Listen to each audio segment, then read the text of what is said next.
அஸ்ஸலாமு அலைக்கும் வரஹ்மத்துல்லாஹி வபரகாத்துஹு. அளவற்ற அருளாளனும் நிகரற்ற அன்புடையனுமாகிய அல்லாஹுவின் திருப்பெயரால் துவங்குகின்றேன்.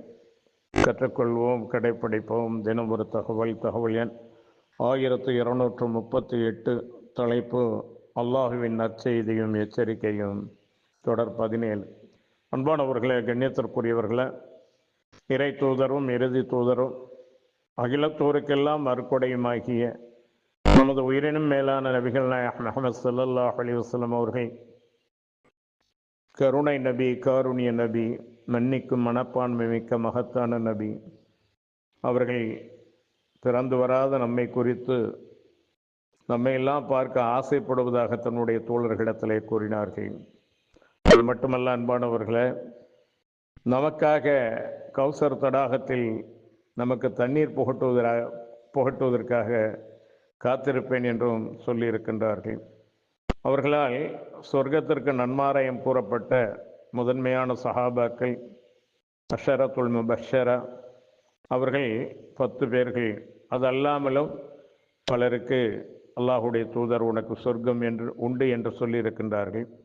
அந்த வரிசையில் சொர்க்கத்திலே அவர்களோடு இருக்கக்கூடிய பாக்கியத்தை அல்லாஹ் நமக்கு வழங்க வேண்டும்.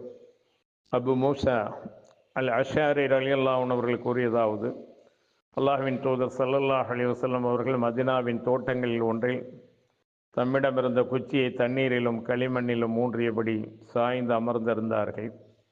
அப்போது ஒரு மனிதர் வந்து தோட்டத்தின் வாயிற் கதவை திறக்கும்படி கேட்டார். அல்லாஹ்வின் தூதர் ஸல்லல்லாஹு அலைஹி வஸல்லம் அவர்கள் அவருக்காக கதவை திறப்பீராக, அவருக்கு சொர்க்கம் கிடைக்கவிருக்கிறது என்று நற்செய்தி சொல்வீராக என்று சொன்னார்கள். நான் வாயிற்கதவை திறந்தேன். அங்கு அபூபக்கர் சித்திக் ரலியல்லாஹு அன்ஹு அவர்கள் இருந்தார்கள். அவர்களுக்கு வாயிற்கதவை திறந்துவிட்டு அவர்களுக்கு சொர்க்கம் கிடைக்கவிருப்பதாக நற்செய்தி சொன்னேன். பிறகு மற்றொரு மனிதர் வந்து வாயிற்கதவை திறக்கும்படி கேட்டார். அல்லாஹ்வின் தூதர் ஸல்லல்லாஹு அலைஹி வஸல்லம் அவர்கள் அவருக்கு கதவை திறப்பீராக, அவருக்கு சொர்க்கம் கிடைக்கவிருக்கிறது என்று நற்செய்தி கூறுவீராக என்று சொன்னார்கள்.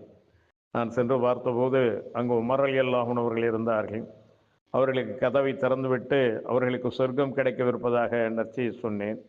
பிறகு இன்னொரு மனிதர் வந்து கதவை திறக்கும்படி கேட்டார். அப்போது சாய்ந்து கொண்டிருந்த அல்லாஹ்வின் தூதர் ஸல்லல்லாஹு அலைஹி வஸல்லம் அவர்கள் எழுந்து நேராக அமர்ந்து அவருக்கு வாயிற்கதவை திறப்பீராக, அவருக்கு நேரவிருக்கும் துன்பத்தை எடுத்து அவருக்கு சொர்க்கம் கிடைக்கவிருப்பதாக நற்செய்தி கூறுவீராக என்று சொன்னார்கள். நான் சென்று பார்த்தபோது அங்கே உஸ்மான் பின் அஃபான் ரலியல்லாஹு அன்ஹு அவர்கள் இருந்தார்கள்.